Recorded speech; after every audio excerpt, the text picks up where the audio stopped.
Hello guys, so this is the part 4th of the 2018 paper. Before watching this video, what I suggest you guys is to go and watch the 2019 and the 2020 paper that I have uploaded on the channel. It will basically help you guys to get a synopsis of how we are actually moving with the tricks and the logical guessing part, right? So from this portion, we'll start with question number 46. Before this, we've already done till question number 45, right? So let's start. In question number 46, यहाँ पे ये दिया हुआ है कि which one of the following statements correctly describes the meaning of legal tender money. तो यहाँ पे अगर आप ऑप्शन देखेंगे, पहला दिया हुआ है कि the money which is tendered in courts of law to defray the fee of legal cases. पढ़ के ही समझ में आ रहा होगा, महावाहियात स्टेटमेंट है. ठीक है, the money which is tendered in courts of law to defray the fee of legal cases, वो लीगल टेंडर मनी नहीं होता है. यहाँ पे यूपीएससी ने देखा लीगल टेंडर मनी है, नाम में लीगल है तो जानबूझ करके एक ऑप्शन फ्रेम कर दिया लीगल बोल करके. ऐसा कुछ नहीं है. ठीक है, अगर आप दूसरा स्टेटमेंट देखेंगे, the money which a creditor is under compulsion to accept in settlement of his claims. पढ़ करके पता चला होगा, कोई भी बेसिक अगर एनसीईआरटी भी अगर आपने पढ़ा होगा, बेसिक एनसीईआरटी में भी ये पॉइंट दिया हुआ था कि लीगल टेंडर मनी क्या होता है. लीगल टेंडर मनी बेसिकली ऐसा मनी होता है जो क्रेडिटर इज अंडर कंपल्शन, अगर किसी को आप पैसा दे रहे हैं या फिर कोई भी इंसान को दे रहे हैं, कोई भी ट्रांजेक्शन कर रहा है, तो सामने वाले इंसान को एक्सेप्ट करना होगा उस पैसा को. That is legal tender money. कोई आपको मना नहीं कर सकता. आप उसे 10 रुपए का नोट दे रहे हैं तो सामने वाला इंसान ये नहीं बोल सकता कि मैं 10 रुपए का नोट एक्सेप्ट नहीं करता हूँ, क्योंकि दिस इज नॉट वैलिड. वो नहीं कर सकता है. तो ये पता होना चाहिए, that is legal tender money. तो इसका आंसर बी हो जाएगा. फिर भी हम लोग एक बार सी और डी स्टेटमेंट पढ़ लेंगे. सी में यूपीएससी ने दिया है the bank money in the form of cheques, drafts, bill of exchange etcetera. ये सब लीगल टेंडर मनी नहीं है. वो नेगोशिएबल इंस्ट्रूमेंट एक्ट था 1881 का, उसी का पॉइंट्स उठा करके यूपीएससी ने यहाँ पे चेप दिया है. Basically cheques, draft, bills of exchange, ये सब वो नहीं होता लीगल टेंडर मनी. फिर डी में दिया है the metallic money in circulation in the country. ये उस सबसे ज्यादा वाहियात स्टेटमेंट यही है, D, the metallic money in circulation in the country. ये नहीं है, तो इसका आंसर बी होगा, the money which a creditor is under compulsion to accept in settlement of his claims. That is the legal tender money. पता होना चाहिए बात. फिर क्वेश्चन नंबर 47 पे आएंगे हम लोग. यहाँ पे यूपीएससी ने पूछा था कि if a commodity is provided free to the public by the government, तो अपॉर्चुनिटी कॉस्ट जीरो होगा कि अपॉर्चुनिटी कॉस्ट इग्नोर्ड होगा, या फिर opportunity cost is transferred from the consumers of the product to the tax paying public, या फिर opportunity cost is transferred from the consumers of the product to the government. इसमें सीखने की क्या बात है इस क्वेश्चन में. देखिए, आंसर अगर मैं एग्जाम में सॉल्व कर रहा होता तो मुझे पता चल जाता है कि आंसर ए और बी तो कभी नहीं होगा. ठीक है, सी और डी में से एक आंसर होगा. रीजन भी मैंने प्रीवियस वीडियोस में भी बताया था ये बात कि यूपीएससी का एक आदत है. वो आदत क्या है, दो सिमिलर टाइप के स्टेटमेंट्स आपको फ्रेम करके देगा. एग्जैक्टली दो सिमिलर टाइप के स्टेटमेंट होंगे और वही दो में से एक राइट होता है और एक रॉन्ग होता है, उसी में से एक आंसर होता है. जब भी एक ऐसा क्वेश्चन आता है ना जिसमें 4 ऑप्शन दिया हुआ रहता है, उसमें दो सिमिलर टाइप के स्टेटमेंट्स होते हैं, तो हमेशा आप अक्सर पाएंगे कि वो दो सिमिलर टाइप के स्टेटमेंट में से एक राइट होता है, एक रॉन्ग होता है, और जो राइट होता है वही आंसर मिलेगा. तो यहाँ पे अगर आप देखेंगे कि opportunity cost is transfer from the consumers of the product to the tax paying public, एक पॉइंट है. दूसरा पॉइंट यूपीएससी ने दिया है कि opportunity cost is transferred from the consumer of the products to the government. तो या तो टैक्स पेइंग पब्लिक के लिए होगा या तो गवर्नमेंट के लिए होगा. अब अपॉर्चुनिटी कॉस्ट क्या होता है, अगर आपको पता होगा तो आप ये आंसर मार्क कर देंगे. अपॉर्चुनिटी कॉस्ट का बेसिकली मतलब होता है नेक्स्ट बेस्ट ऑल्टरनेटिव. मान लीजिए आपको एक बाइक खरीदना है और साथ ही साथ आपको एक कार खरीदना है, तो आपने कार खरीद लिया, बाइक को छोड़ दिया, तो जो आप छोड़ रहे हैं दैट इज आपका अपॉर्चुनिटी कॉस्ट, क्योंकि उसने आप वो चीज आपने लीव कर दिया. ठीक है, कुछ जानने के इसमें पॉइंट्स, आपको ये क्वेश्चन समझ में फिर भी नहीं आया होगा. ठीक है, क्योंकि डीपली आपने अपॉर्चुनिटी कॉस्ट के ऊपर में डीपली नहीं पढ़ा होगा. तो क्वेश्चन क्या बोल रहा है वो मैं आपको समझाता हूँ. देखिए, अपॉर्चुनिटी कॉस्ट आप पढ़ेंगे तो अगर कोई भी गुड्स, मान लीजिए कोई भी goods, if it is available freely to the public, public को अगर कोई भी गुड्स फ्रीली अवेलेबल है तो उसका अपॉर्चुनिटी कॉस्ट हमेशा जीरो होता है, क्योंकि वो फ्रीली अवेलेबल है. जैसे एग्जांपल ले लूँ, एयर हो गया, वाटर हो गया, ये सब जो है इसका अपॉर्चुनिटी कॉस्ट जीरो होगा. But on the other hand कोई अगर गुड्स है, पब्लिक गुड्स है बेसिकली, ठीक है, अगर वो फ्रीली अवेलेबल है तो उसका अपॉर्चुनिटी कॉस्ट जीरो होगा कि क्या होगा.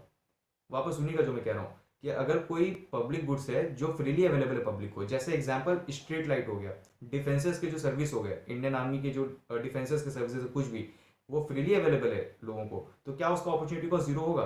तो नहीं, उसका अपॉर्चुनिटी कॉस्ट जीरो नहीं होता है. रीजन बीइंग वहां पे गवर्नमेंट का पैसा लगा हुआ है, और गवर्नमेंट को पैसा कौन दे रहा है, गवर्नमेंट को पैसा दे रहे हैं टैक्स पेइंग पब्लिक, जो बेसिकली पब्लिक टैक्सेस पे कर रहे हैं. तो वहां पे अपॉर्चुनिटी कॉस्ट जीरो नहीं होता है, क्योंकि वहां पे किसी ना किसी का पैसा लगा हुआ है, अल्टीमेटली लोगों के ऊपर ही भार आता है. तो वही ये क्वेश्चन में पूछ रहा है कि अगर एक कमोडिटी फ्रीली पब्लिक को, if it is provided free to the public by the government, तो लास्ट में वो अपॉर्चुनिटी कॉस्ट किसके ऊपर शिफ्ट होगा, तो अल्टीमेटली वो शिफ्ट पब्लिक के ऊपर ही होगा, क्योंकि अल्टीमेटली पब्लिक गुड्स जो होते हैं वो पब्लिक गुड्स फ्रीली अवेलेबल नहीं होते हैं, वहाँ पे किसी ना किसी का पैसा लगा हुआ रहता है, गवर्नमेंट का पैसा लगा हुआ रहता है, और अगर गवर्नमेंट उसे शिफ्ट कर रही है तो अल्टीमेटली टैक्स पेइंग पब्लिक के ऊपर शिफ्ट होगा, क्योंकि टैक्सेस लोग ही देते हैं। तो ये बात पता होना चाहिए, इसलिए इसका आंसर हो जाएगा the opportunity cost is transferred from the consumers of the product to the tax paying public. ये बात पता होना चाहिए, कॉन्सेप्ट क्लियर करके चलिएगा, क्वेश्चन इजी बनते हैं, इकोनॉमिक्स के क्वेश्चन एग्जाम में इजी बनते हैं इसीलिए।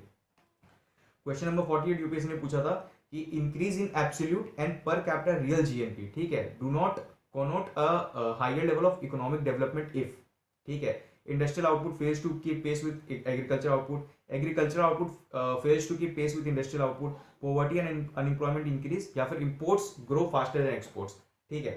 इसमें अगर आप देखेंगे सबसे पहले आपको ये पता होना चाहिए कि इकोनॉमिक ग्रोथ और इकोनॉमिक डेवलपमेंट के बीच में क्या डिफरेंस होता है। देखिए, इकोनॉमिक ग्रोथ का सिंपल टर्म्स में अगर मतलब अगर आप समझेंगे तो इकोनॉमिक ग्रोथ का सिंपल यही मतलब होता है कि नेशनल इनकम कितना बढ़ रहा है आपका नेशनल इनकम में भी रियल नेशनल इनकम की मैं बात कर रहा हूँ कि रियल नेशनल इनकम आपका अगर अच्छा खासा बढ़ रहा है तो ये सिग्निफाई करता है कि इकोनॉमिक ग्रो कर रहा है। बट इकोनॉमिक डेवलपमेंट का मतलब बस नेशनल इनकम बढ़ने से इकोनॉमिक डेवलपमेंट शो नहीं होता है। Economic development is a wider concept. तो हेल्थ हो गया आपका, इंफ्रास्ट्रक्चर, हेल्थ की इंफ्रास्ट्रक्चर की मैं बात कर रहा हूँ, लिटरेसी लेवल बढ़ना, पोवर्टी कम होना, अनएम्प्लॉयमेंट जो है वो कम होना, एम्प्लॉयमेंट ज़्यादा बढ़ना, तो ये सब चीज़ें होती है जब प्रॉपर तरीके से, ताकि एक लोग अच्छे स्टैंडर्ड ऑफ लिविंग को मेंटेन कर सके, सब कुछ कंसिडर करके वो टर्म जो होता है दैट इज इकोनॉमिक डेवलपमेंट। अगर ये सब चीज़ें नहीं हो रही है तब तक वो इकोनॉमिक डेवलपमेंट नहीं होगा। अगर आप इसका सी पॉइंट देखेंगे, यहाँ पे बोल रहा है कि पोवर्टी एंड अनएम्प्लॉयमेंट इंक्रीज, ठीक है, तो मान लीजिए अगर पोवर्टी और अनएम्प्लॉयमेंट इंक्रीज हो रही है तो यहाँ से इकोनॉमिक डेवलपमेंट तो होगा नहीं, क्योंकि इकोनॉमिक डेवलपमेंट का मेन पर्पस इज कि पॉवर्टी जो है वो रिड्यूस हो, अनएम्प्लॉयमेंट का लेवल रिड्यूस हो, एम्प्लॉयमेंट बढ़े, लिटरेसी बढ़े, high standard of living maintain कर सके। तो अब आपको क्वेश्चन समझ में आ गया होगा, ये डायरेक्टली क्वेश्चन था, ज्यादा टफ नहीं था। एक्चुअली यहाँ पे भी आप ट्रिक के चक्कर में इसे रॉन्ग कर दिए होंगे कि यहाँ पे ए में दिया गया है कि industrial output fails to keep pace with agriculture output और agriculture output fails to keep pace with industrial output. आपको लगा होगा कि ये सेम टाइप के स्टेटमेंट्स हैं, तो दोनों में से एक राइट होगा, एक रॉन्ग होगा। ट्रिक लगाने के चक्कर में क्वेश्चन रॉन्ग हो जाएगा। सब क्वेश्चन में ट्रिक नहीं लगते हैं, ये क्वेश्चन थोड़ा कॉमन सेंस का था और ये इजी क्वेश्चन था। रीजन बीइंग ये थोड़ा बेसिक क्वेश्चन है। अगर आपने पढ़ा है इसे कि रियल जीएनपी और इकोनॉमिक ग्रोथ का क्या कनेक्शन है, इकोनॉमिक ग्रोथ और इकोनॉमिक डेवलपमेंट के बीच में क्या कनेक्शन है, तो पढ़ते के साथ ही आपको समझ में आ गया होगा कि इसमें पॉवर्टी और अनएम्प्लॉयमेंट के बारे में बात किया जा रहा है। तो इसमें दिया गया है कि अगर एब्सोल्यूट और per capita real GNP basically increase होता है तो क्या कोनोट नहीं करेगा higher level of economic development. तो नॉर्मल सा बात है, पॉवर्टी एंड एम्प्लॉयमेंट भी अगर इंक्रीज होता है तो फिर इकोनॉमिक डेवलपमेंट होगा नहीं, ठीक है। तो मेन पर्पस क्या होना चाहिए इसका, रिड्यूस, पॉवर्टी कम हो, अनएम्प्लॉयमेंट कम हो, ठीक है। इसमें ट्रिक लगा करके इस क्वेश्चन जो इस क्वेश्चन में ट्रिक लगाएगा वो क्वेश्चन रॉन्ग करेगा, सिंपल सी बात है। तो अल्टीमेटली ट्रिक्स लगते हैं बट सब क्वेश्चन में ट्रिक नहीं लगते, ये बात भी पता होना चाहिए। तो हर समय ट्रिक नहीं कर सकते हम लोग। फिर यूपीएससी ने क्वेश्चन पूछा था,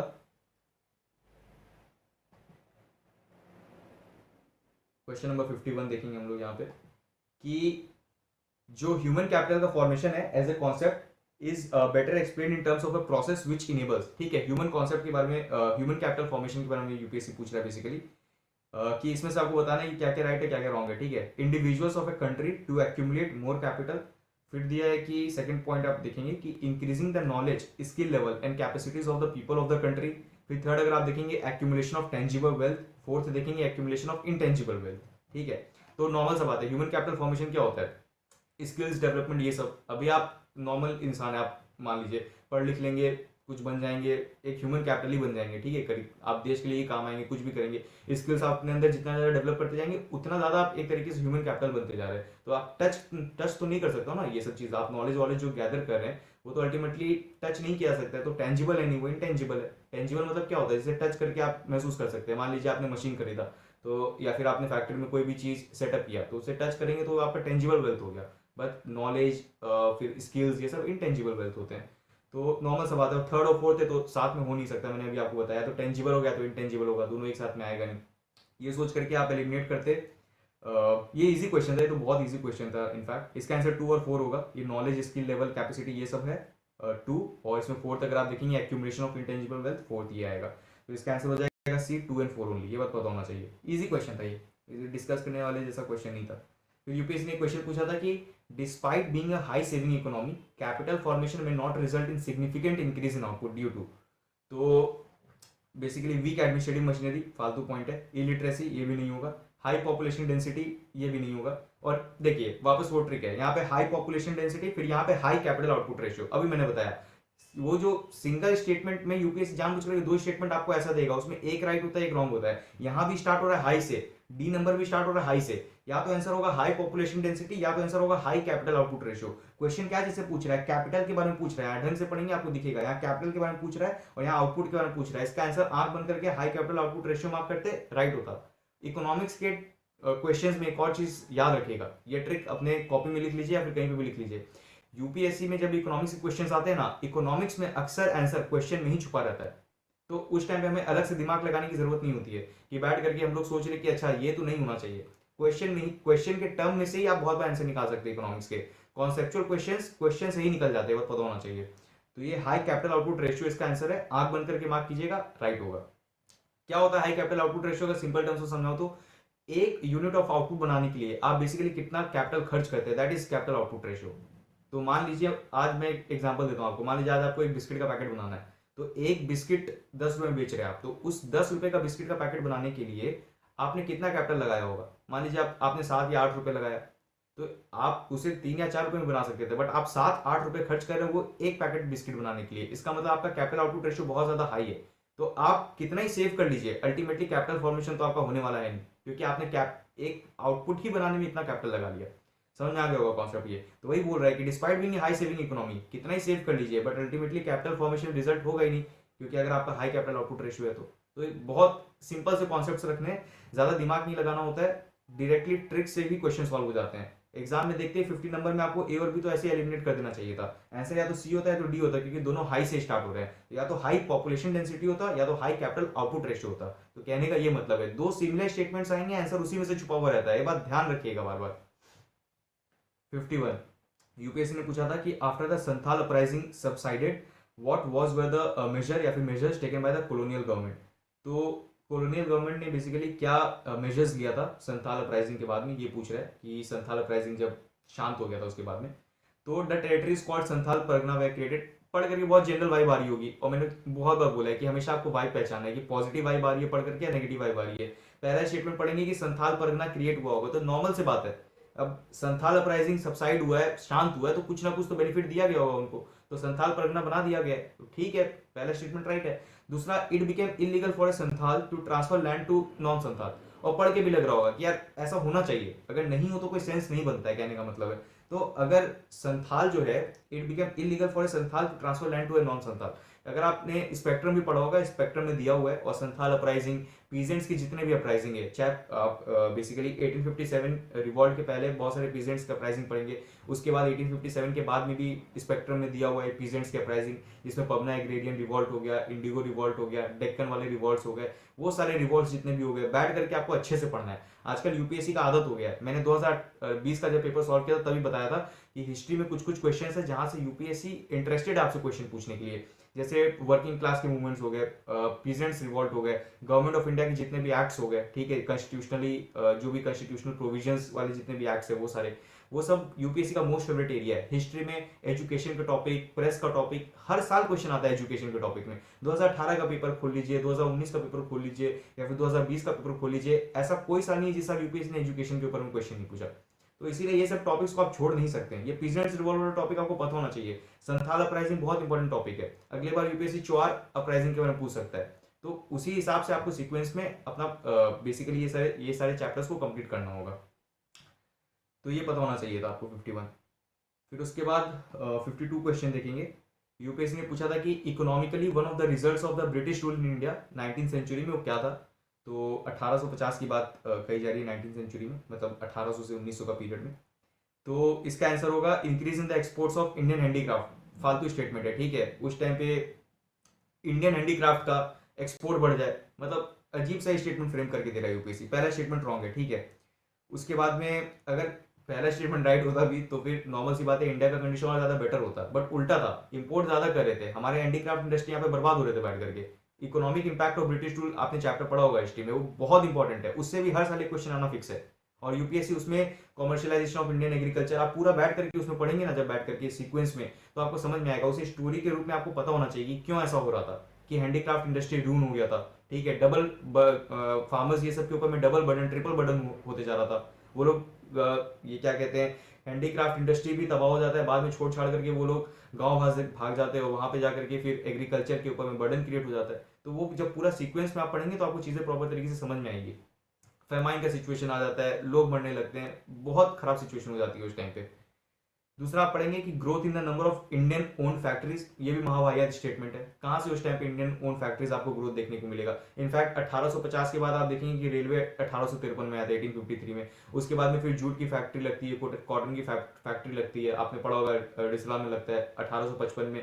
फिर कॉटन और जूट का फैक्ट्री उस टाइम पे स्टैब्लिश होता है। तो growth in the number of Indian own factories कोई नहीं होगा। ये बी स्टेटमेंट जो है महावाहियात स्टेटमेंट है, फालतू का स्टेटमेंट है। थर्ड पढ़ेंगे commercialisation of Indian agriculture. Actual reason यही था, अगर आपने पढ़ा है economic impact of British rule तो ये स्टेटमेंट आप पढ़ते ही समझ गए होंगे, इसका आंसर सी है, ठीक है। और ये rapid increase in the urban population, एक एक्सट्रीम वर्ड है रैपिड इंक्रीज, ठीक है। रैपिड इंक्रीज क्या होता है, ठीक है, पढ़ के आप डी स्टेटमेंट को एलिमिनेट कर सकते थे। तो अर्बन पॉपुलेशन में कुछ रैपिड इंक्रीज नहीं होता है, ये फालतू का पॉइंट था। तो इसका आंसर हो जाएगा सी आपका, कॉमर्शियलाइजेशन ऑफ इंडियन एग्रीकल्चर। तो ये इजी क्वेश्चन था, ये रॉन्ग नहीं होना चाहिए था। फिर 53 में यूपीएससी ने क्वेश्चन पूछा था कि if the president of India exercises his power as provided under article 356 of the constitution in respect of a particular state, तो क्या होगा। the assembly of the state is automatically dissolved, वापस trick automatically हमेशा कहा है मैंने कि steadily, drastically, automatically, ये जितने एक्सट्रीम वर्ड्स है ना यूपीएससी में हमेशा रॉन्ग होते हैं। नहीं भी अगर आपने पढ़ा होता तो पहले स्टेटमेंट को आप एलिमिनेट कर देते हैं, बट जनरली ये पता रहता है, ठीक है, कि जो असेंबली जो होती है वो बेसिकली सस्पेंड हो जाती है, वो ऑटोमेटिकली डिसॉल्व नहीं होता है, सस्पेंड होता है, ठीक है। Be the power of the legislature of that state shall be exercisable by under the authority of the parliament. तो नॉर्मल सी बात है, यही होगी, क्योंकि जब कॉन्स्टिट्यूशनल मशीनरी लग जाता है, कोई आर्टिकल 356 के अंदर में जब प्रेसिडेंट रूल लग जाता है, स्टेट इमरजेंसी लग जाता है, तो उस टाइम पे क्या होता है कि जो स्टेट का जितना भी फंक्शन होता है, लॉज बनाने का काम, ये जितना भी चीज होता है, लॉज रेगुलेशन ये सब बनाने का काम, वो अल्टीमेटली पार्लियामेंट के पास चला जाता है। तो पार्लियामेंट बेसिकली वो एक्ट करता है on behalf of that state legislature basically, ठीक है। तो ये बात पता होना चाहिए। तो बी जो है ये यही स्टेटमेंट राइट है, the power of the legislature of that state shall be exercisable by under the authority of the parliament. और ये जो सी दिया article 19 is suspended in that state, फालतू का पॉइंट है, नेशनल इमरजेंसी में होता है ये, ठीक है, ये स्टेट में डाल दिया गया, तो ये नहीं होता है। डी अगर आप पढ़ेंगे, the president can make laws relating to that state, president law नहीं बनाता है, लॉ बनाने का काम पार्लियामेंट का होता है, ठीक है। जो लेजिस्लेचर होते हैं वो लॉज बनाते हैं, प्रेसिडेंट का काम नहीं होता लॉ बनाना, एग्जीक्यूटिव लॉ नहीं बनाता है, ठीक है। तो डी रॉन्ग है, तो इसका आंसर हो जाएगा बी, पता होना चाहिए। इजी क्वेश्चन था ये, ठीक है। और पॉलिटी ही एक है जो आपका नैया पार करवाएगा काइंड ऑफ, ठीक है। पॉलिटी इकोनॉमिक्स आप रॉन्ग नहीं कर सकते हैं। हिस्ट्री के क्वेश्चंस बहुत रैंडम आते हैं, तो आप हिस्ट्री का क्वेश्चंस, हिस्ट्री के आप 20 बुक पढ़ लीजिए, फिर भी आप हिस्ट्री क्वेश्चन रॉन्ग करके ही आएंगे एग्जाम में। तो अगर आपको प्रीलिम्स क्लियर करना है तो 2 ही सब्जेक्ट है जो आपका प्रीलिम्स क्लियर करवा सकता है। 3 सब्जेक्ट ले लीजिए, एक है आपका ये पॉलिटी, दूसरा इकोनॉमिक्स और तीसरा ज्योग्राफी। ये 3 वीक नहीं होना चाहिए, इसके अलावा बाकी अगर कुछ वीक है तो चल जाता है, काम बन जाता है फिर भी। फिर यूपीएससी ने क्वेश्चन पूछा था यहाँ पे कि कंसिडर द फॉलोइंग पेयर्स, ठीक है, कौन सा क्राफ्ट क्या चीज से रिलेटेड है। तो पुथुक्कली जो है वो आपका तमिलनाडु से रिलेटेड है, सुजनी एम्ब्रॉयडरी जो है महाराष्ट्र का नहीं है, वो बिहार का है। तो 2 यहाँ से गया, तो बी खत्म, या तो आंसर ए होगा या तो सी होगा या तो डी होगा, ठीक है। फिर अगर आप पढ़ेंगे उपादा जामदानी साड़ी, ये कर्नाटका में नहीं है, ये आपका आंध्र प्रदेश में, तो 3 भी आपका गया, इसका आंसर हो जाएगा आपका उपादा जामदानी आंध्र प्रदेश में, तो 3 गया, सुजनी बिहार में तो 2 गया, इसका आंसर हो जाएगा 1 ओनली, ठीक है। तो ये 54 आर्ट एंड कल्चर का इजी क्वेश्चन था ये। फिर यूपीएससी ने क्वेश्चन पूछा था, in which of the following areas can GPS technology be use, ठीक है। आपको बताना है कि जीपीएस टेक्नोलॉजी कहाँ कहाँ यूज हो जाएगी। मैंने आपको बताया कि एप्लीकेशन बेस्ड जितने भी क्वेश्चंस होते हैं साइंस एंड टेक में, आंख बंद करके आपको answer all of the above mark करना है। जितने भी एप्लीकेशन बेस्ड आएंगे क्वेश्चन साइंस एंड टेक के, आंख बंद करके all of the above mark करना है। तो ये जीपीएस टेक्नोलॉजी कहाँ यूज किया जाता है, सब जगह यूज किया जाएगा। मोबाइल फोन ऑपरेशन हाँ किया जाएगा, बैंकिंग ऑपरेशन हाँ किया जाएगा, कंट्रोलिंग द पावर ग्रिड्स किया जाएगा, और भी 50 तरीके के पॉइंट दिए, सब में किया जाएगा। आंख बंद करके डी मार्क करेंगे, 1 2 3 answer all of the above है। मैंने आपको कहा भी था ये बात, अगर आपको याद होगा तो, कि यूपीएससी में 100 क्वेश्चन आ रहा है, तो उसमें कितना क्वेश्चन है जिसमें ऑल ऑफ द अबव, मतलब सारे स्टेटमेंट्स राइट होते हैं। 7 या 8 या मैक्सिमम 10 क्वेश्चन, मतलब 90 क्वेश्चन ऐसा है जिसमें हर क्वेश्चन में कुछ ना कुछ मिस्टेक है। बाकी जो 10 क्वेश्चन में ऑल ऑफ द अबव भी है ना, तो वो सारे क्वेश्चन वही है जो साइंस एंड टेक या फिर इन्वायरमेंट के जो एप्लीकेशन वाले क्वेश्चंस होते हैं उसमें ऑल ऑफ द अबव होता है। मतलब हर क्वेश्चन में कुछ ना कुछ मिस्टेक है। तो आप जब भी क्वेश्चन सॉल्व करो, ये बैक ऑफ द माइंड में होना चाहिए। तो लास्ट में 1 2 3 ये जो स्टेटमेंट होता है ना उसे सबसे पहले एलिमिनेट कीजिएगा कि ये आंसर तो कभी नहीं हो सकता है, तो आपके पास हमेशा 3 ऑप्शन बचेंगे, 4 ऑप्शन का गेम ही नहीं रहेगा, ठीक है। फिर एक क्वेश्चन यूपीएससी ने पूछा था कि जो रिजर्व बैंक ऑफ इंडिया है वो बेसिकली मैनेज करता है and services government of India securities but not any state government securities.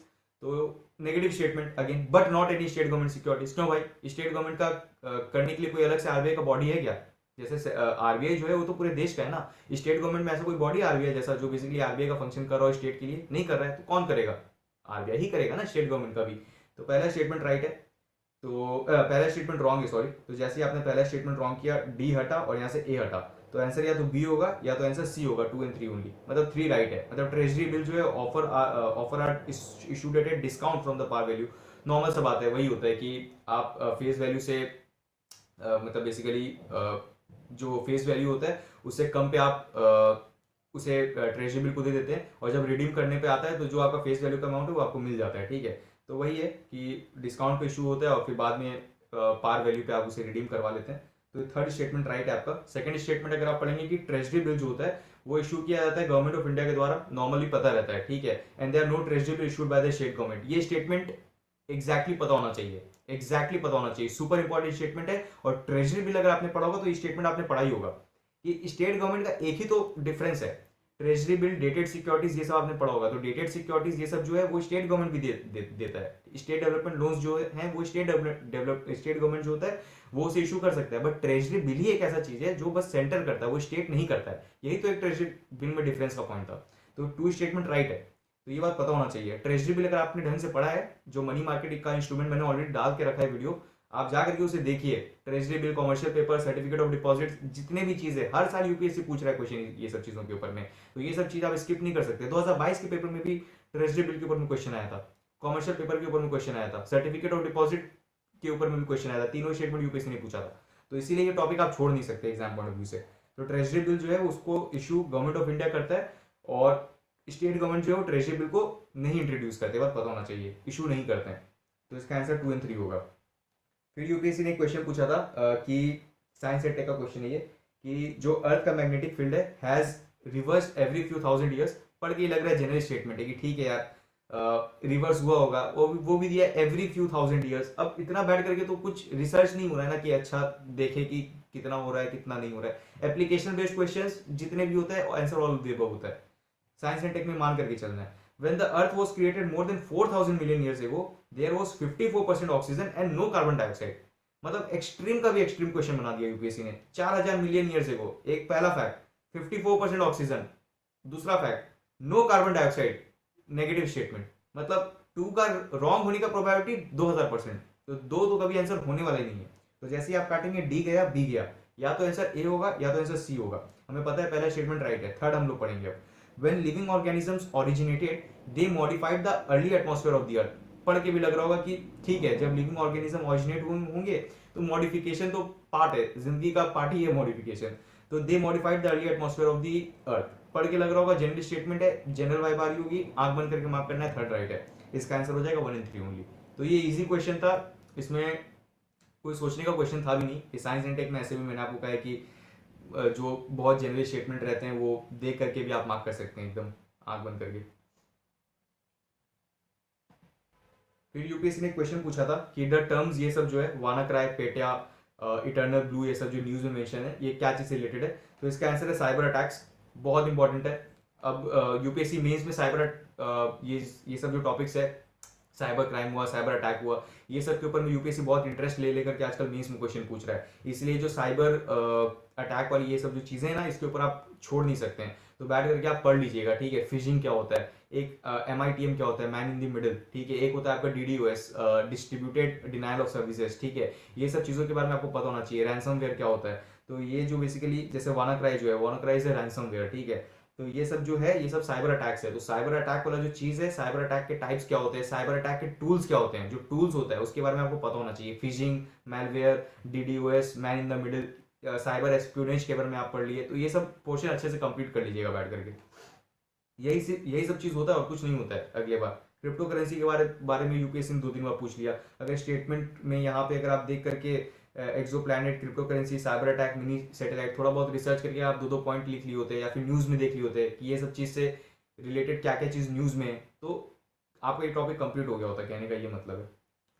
फिर यूपीएससी ने एक क्वेश्चन पूछा था कि with reference to the circumstances in Indian agriculture the concept of conservation agriculture assumes significance which of the following fall under the conservation agriculture.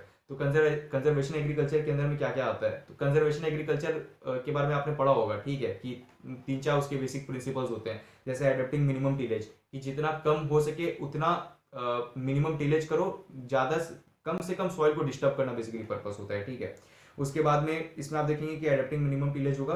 फिर using crop residues, basically आप try कीजिए positive statements ढूंढने का। जब भी agriculture environment के questions आए ना, अगर आपको सॉल्व करना है ट्रिक्स के जरिए, तो आप ट्राई कीजिए उसमें से पॉजिटिव स्टेटमेंट ढूंढने का, कि कौन सा स्टेटमेंट पॉजिटिव लग रहा है, कि अच्छे की तरफ थोड़ा इंडिकेशन है उसका, मतलब गलत इंडिकेशन नहीं दे रहा हो, नेगेटिव वाइब नहीं आ रही हो स्टेटमेंट से।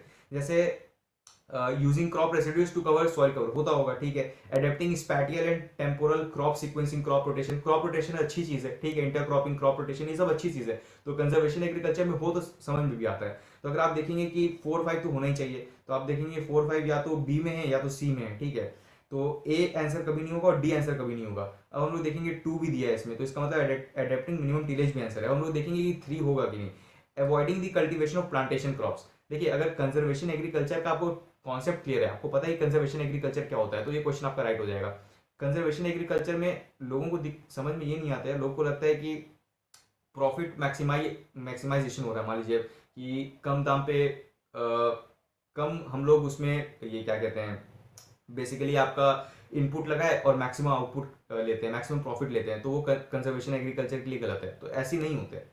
कंजर्वेशन एग्रीकल्चर का पर्पस ये है कि इन्वायरमेंट को कंजर्व करना, वो तो एक पर्पस है, बट दूसरा ये पर्पस है कि आप मिनिमम आउट इनपुट लगा करके मैक्सिमम कितना आउटपुट निकाल सकते हो उससे, क्योंकि ultimately the objective is profit maximisation only, ठीक है। तो कंजर्वेशन एग्रीकल्चर का मतलब ये नहीं होता है कि प्रॉफिट मत कमाओ, प्रॉफिट कमाओ, कोई दिक्कत नहीं है, प्लांटेशन क्रॉप अगर ग्रो करना है तो करो, उसमें भी कोई दिक्कत नहीं है, प्रॉफिट कमाने से कोई मना नहीं कर रहा है, बट हाँ इन्वायरमेंट को कुछ हार्म नहीं पहुंचो। Environmental conservation is also an important feature, तो उसे भी ध्यान में रखते हुए कंजर्व करो एग्रीकल्चर को। तो पर्पस ये होता है कंजर्वेशन एग्रीकल्चर का, कि मिनिमम टीलेज करो, मिनिमम सॉइल को डिस्टर्ब करो, ठीक है, ये क्या कहते हैं, परमानेंट सॉइल कवर होना चाहिए। तो ये सब बेसिकली ऑब्जेक्टिव्स होते हैं कंजर्वेशन एग्रीकल्चर के।